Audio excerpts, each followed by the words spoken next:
everybody, what's the name of that movie where Bill Murray has to relive the same crappy day all over again? Ghostbusters. Happy Groundhog Day. It's like it's Saints fans' reality for the last. That was a low blow. That was a low blow. That was. But it did occur to me. It's carnival season. Maybe we should focus on that. We were just talking about parades we're going to go to. Matt is going to experience his first Mardi Gras. I'm really excited for him. Well, see, I'm trying to find out which ones to go to. You got like giving me a list. Yeah, you got like a schedule. You got to map it out. We gave him the must-sees, but really I think you should go to all of them. I think you should go to all of them.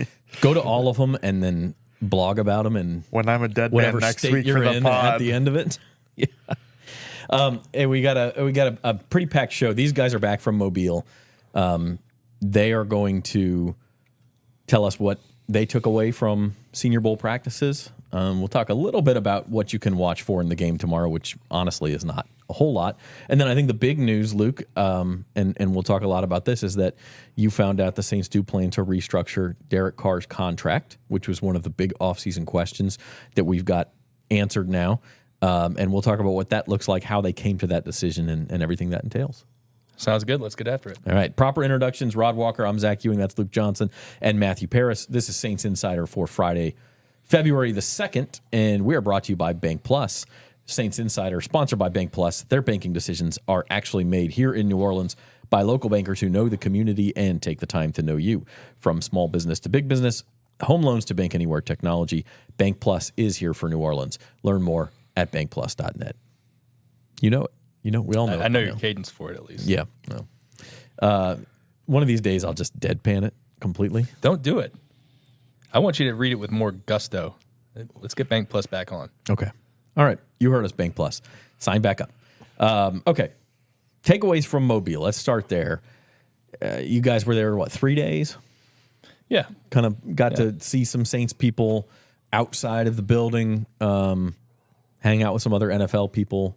What was your main takeaway? Well, I think the main thing for me was that they kind of split up their staff while they were out there.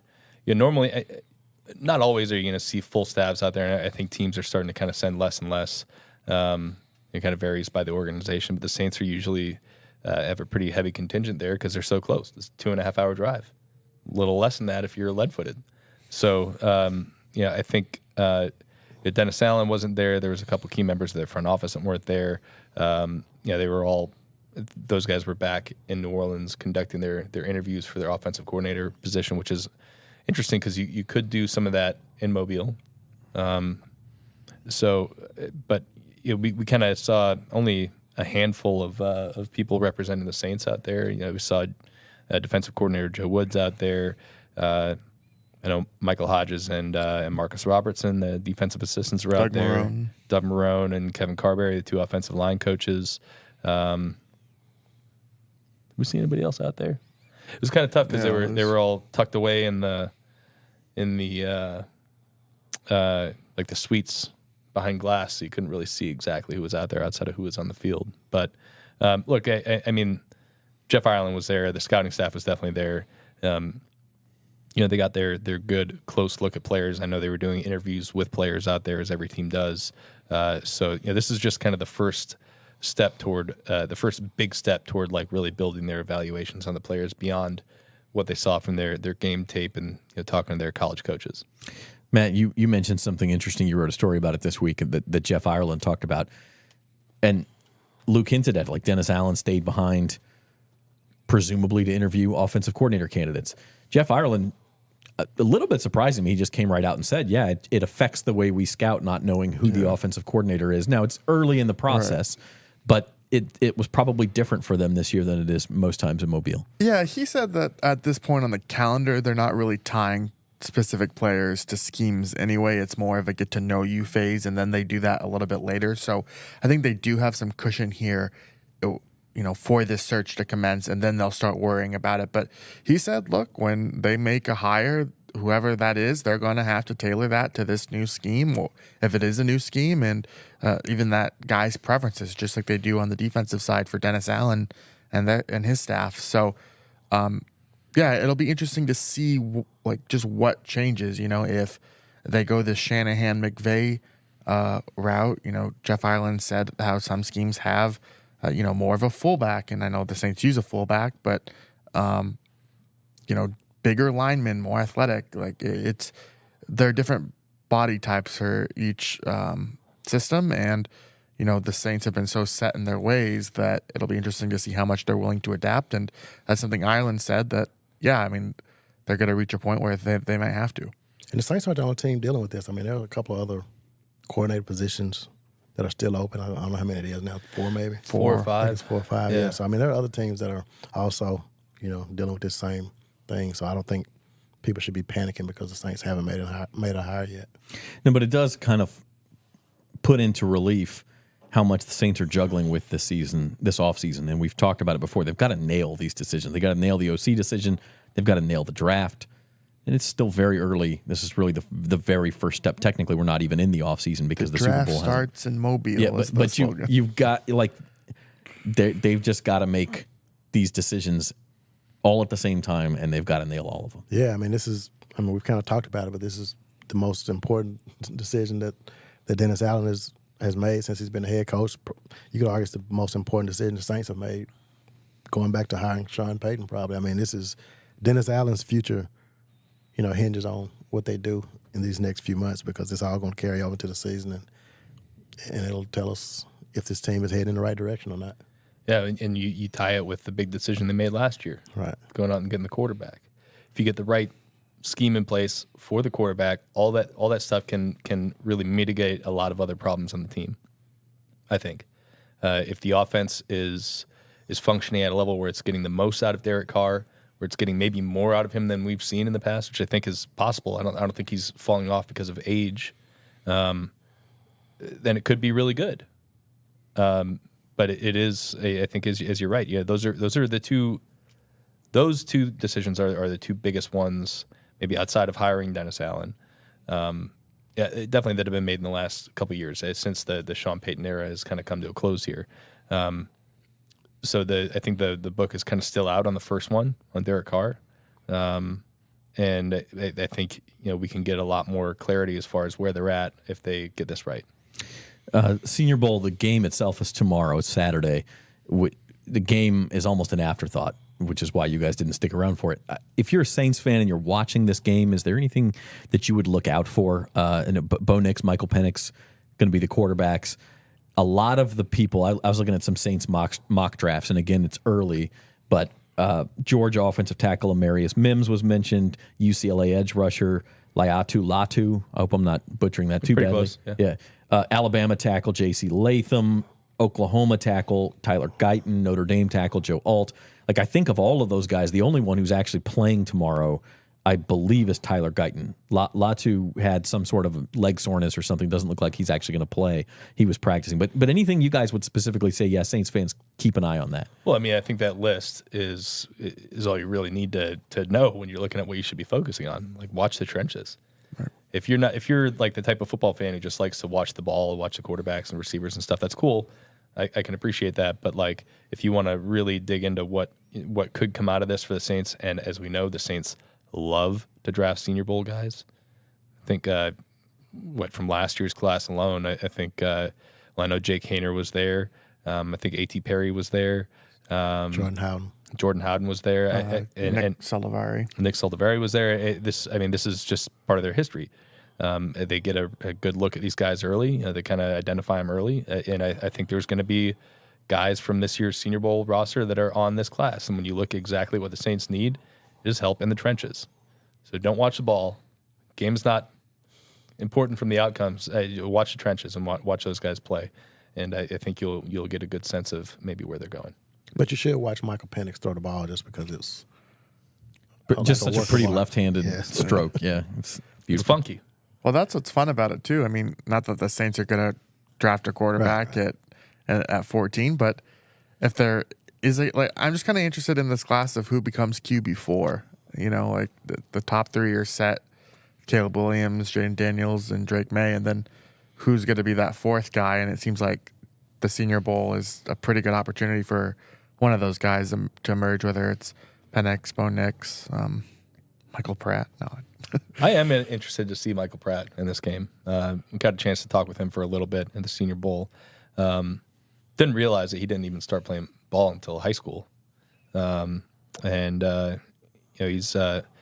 gotten a chance to work with a quarterback coach for the first time. He's working on kind of like finer points of his technique. And it's going to be interesting to see what he's like against really some of the best draft prospects in this year's draft class. Yeah. All right. So the big takeaway from Mobile, though, obviously, the headline we mentioned was that the Saints do plan to restructure Derek Carr's deal. So let's dig into that. First, I want to let you know Saints Insider Podcast is on the Saints on NOLA.com YouTube channel. If you're listening somewhere else, head over to the YouTube channel, subscribe to the channel, hit the like button for us, leave comments. Love that interaction. Gives us ideas for future off-season shows. And so be sure to do that. We're also on Apple Podcasts and Spotify if you prefer that format. All right, Derek Carr. I guess it's not a huge surprise that they're restructuring his contract, No. Luke. He obviously had the most room for them to clear space. They got to clear $82 million in space before June 1st, and he's the easiest way to do that. However, it does obviously mean that you're more likely tying yourself to Derek Carr for a longer period of time. Yes, you were not giving yourself the easy out, which I think it would have been, $10 million, right? The cap number next year if they would have released. Well, it would have been 10 plus the prorated bonus that he's already had, so 17 won. 17 million. That's a lot easier to stomach than carrying 50 million on the cap until June 1st and designating him a post June 1st cut or whatever.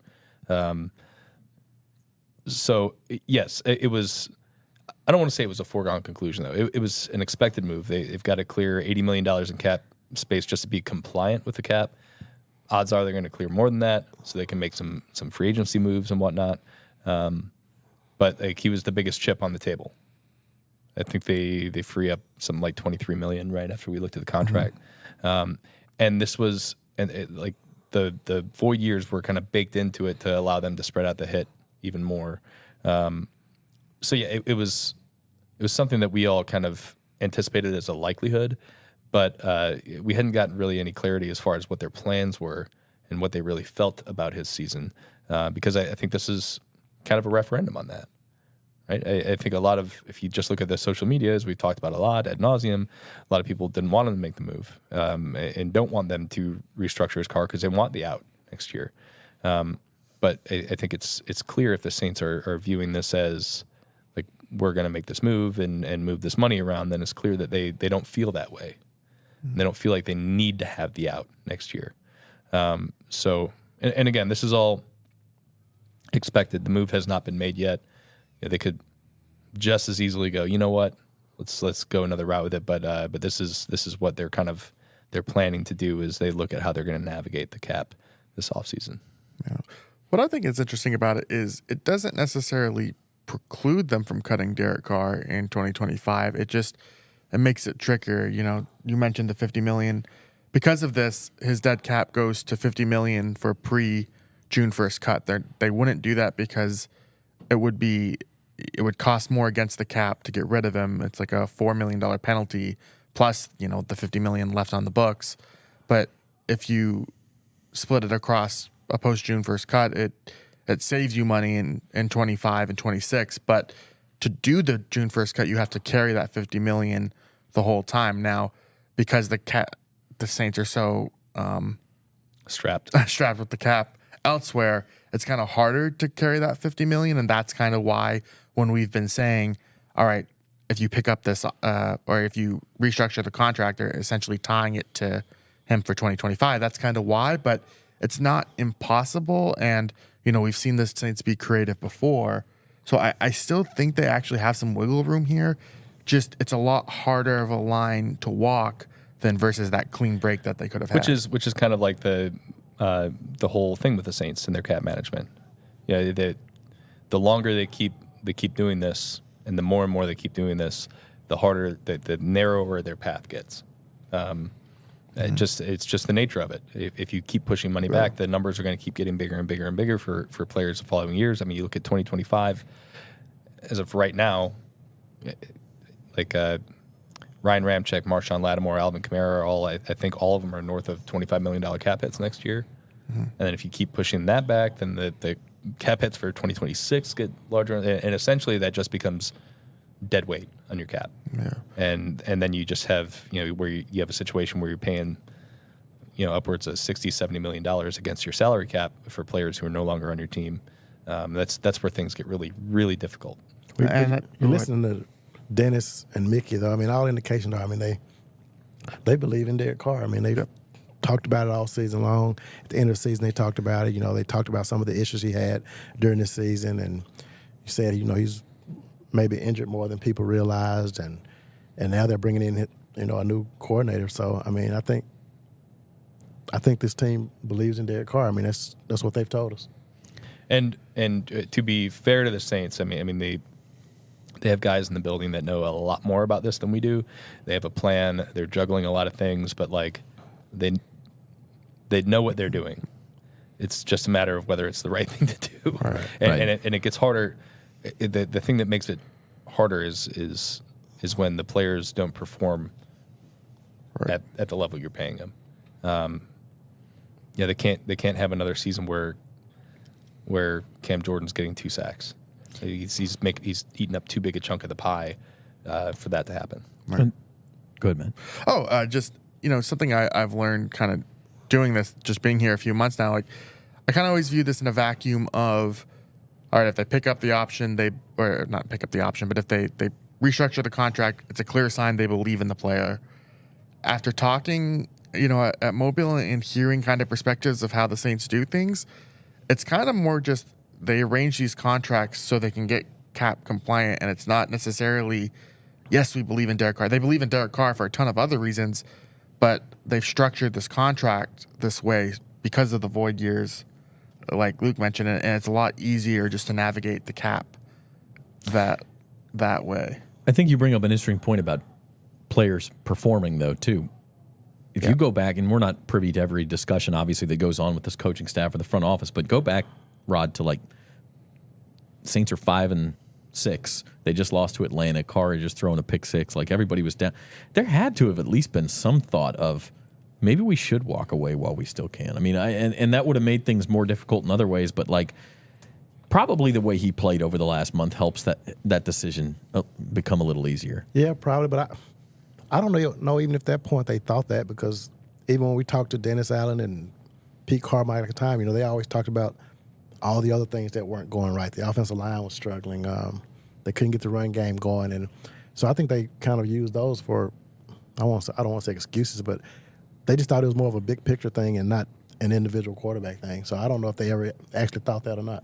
Yeah, it's an old line that the quarterbacks always get way more blame than they deserve and way more credit than they deserve. Yeah. Well, for better or worse, and Jeff Duncan is not here today, but he did write a column about this that you can read on NOLA.com, I think right now, and then it'll be in the Times-Picayune on Sunday. The Saints are now married to Derek Carr we know for next year, probably for 2025 and maybe beyond. So the way he ages, the way he performs, a lot about this organization is tied to that right now. Yeah. Yeah, not that it wasn't last month, but I think they're comfortable with it. I think they are. And look, for as much vitriol as he got over the course of the season, he played really well down the stretch. He was really good.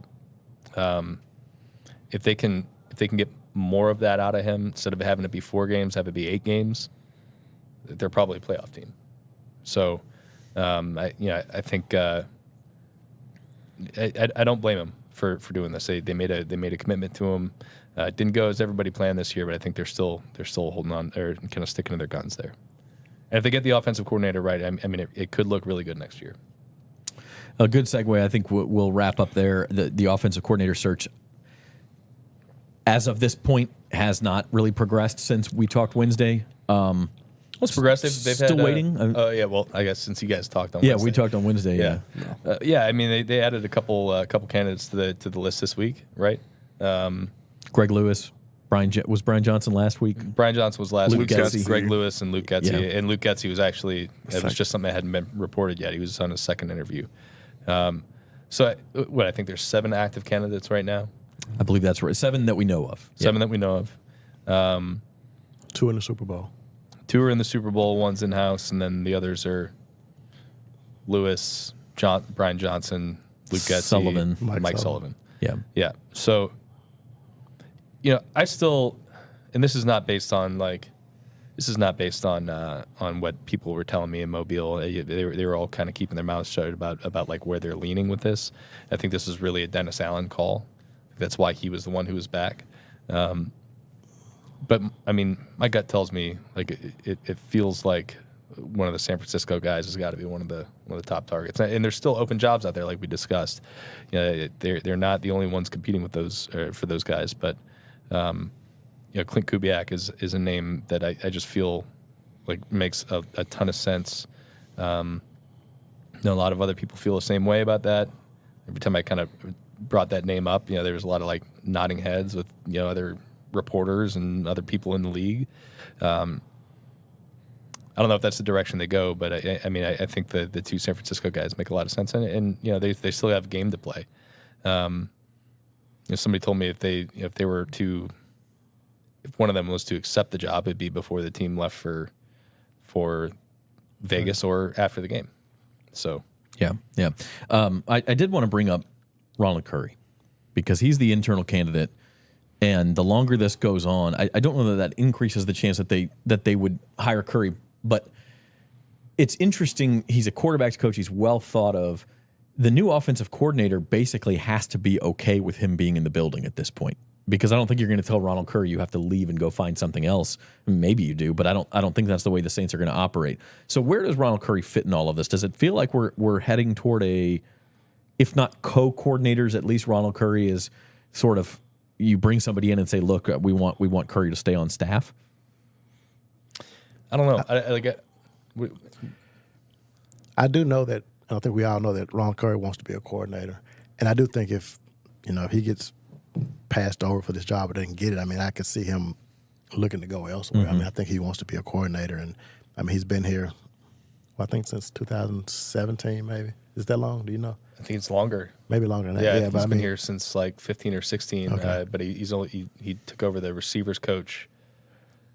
He was the receivers coach, I guess, 17 through 20. He was quarterbacks coach the last 2 years. Yeah. So I just think he's a guy that wants to be a coordinator. I feel like he probably feels like he's put his time in. He's respected by the guys seem to really like him. So, if you have to probably increase his role a little bit, or I think you probably end up losing him. But that's just my opinion. I haven't talked to him or heard that, but I just feel like he's really ambitious and wants to be a. And depending on who the coordinator is, he's probably going to want to bring his own people. That's where it gets awkward, right? Yeah. So. Yeah, but I know there's a lot of respect for Ronald Curry in that building for sure. That's why he's getting an interview for the offensive coordinator job. Mm-hmm. You just don't know. It depends on who they hire, whether they'd want to keep Ronald Curry on staff. I'm sure he's well respected around the league. He's interviewed for other offensive coordinator positions. It's just a matter of whether Ronald Curry would want to stay in the same role. I think one of the frustrations in New Orleans, just with the level of stability they've had, is that there hasn't really been room for guys to move up. And I think that's especially if he gets passed over for the in-house job, and maybe that's a signal to him that he wants to go somewhere else. And again, this is just guessing here, but it's kind of a tricky situation. I just don't know. I don't know if the new OC, if it's not Ronald Curry, would want to keep Ronald Curry on the staff. I don't know if Ronald Curry would want to stay on the staff, even if it was just like a bump in pay and a different role, different title. There's, I think, too many variables to really say that for sure. Hypothetically, if they do, this is not based on anything, but if they do a co-coordinator situation where they bring in, and I don't think a guy like Klint Kubiak comes into a co-coordinator situation, so it would have to be a Luke Getzey or Mike Sullivan or somebody doesn't have a role somewhere else, or it's Greg Lewis who's getting kind of a promotion. What do you think the reaction to that would be? I think it'd be negative. I think it'd be deservedly negative.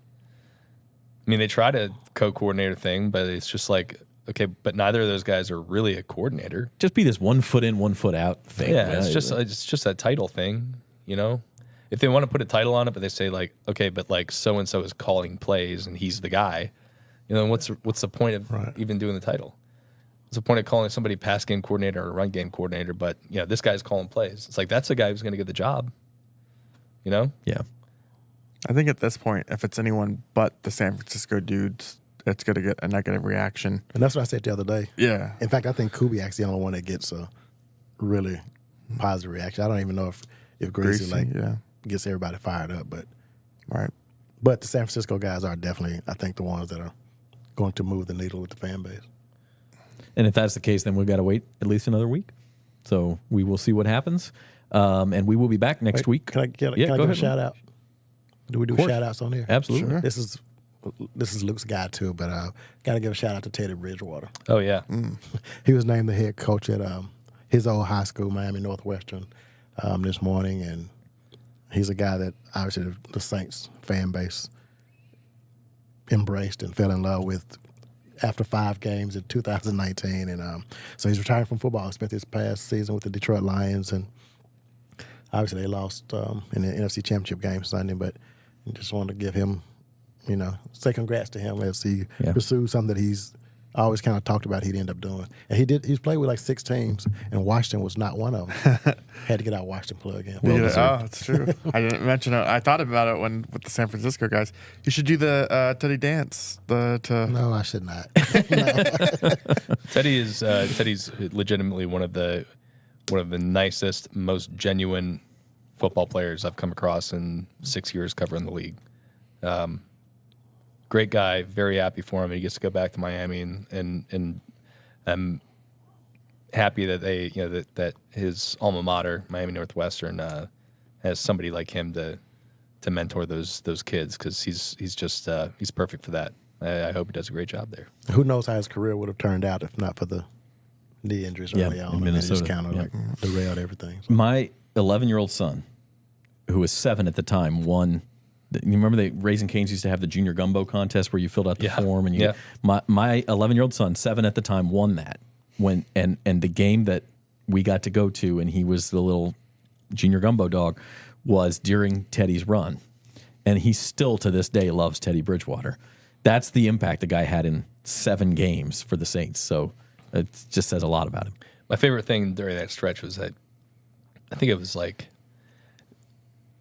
I was out watching one of the LSU college football playoff games. That was that year. It's 19, and I was out watching it at like a local establishment, and they had a tip jar set up near the cash register, but instead of like tips, it said Teddy's new contract. Loved it. People loved him here, man. Yeah. He really endeared himself to the city here. He played 5 games. Started 5 games, and that's all it took. You won't find another Saints player who was here for such a short amount of time that the city embraced like that. Still mad he didn't let me ride a bike with him to the stadium one time. That was his chosen mode of transportation. I don't think he wanted me to see his house. Not that nice. I think, give a Teddy chant tonight in your house next time you think of Teddy, and we'll see how Miami Northwestern does. So we'll sign off on that note. Norm Bell's our producer. Bank Plus is our sponsor. Rod Walker, Zach Ewing, Luke Johnson, and Matthew Paris. Thanks for being here, and we'll talk to you on the Saints Insider next week.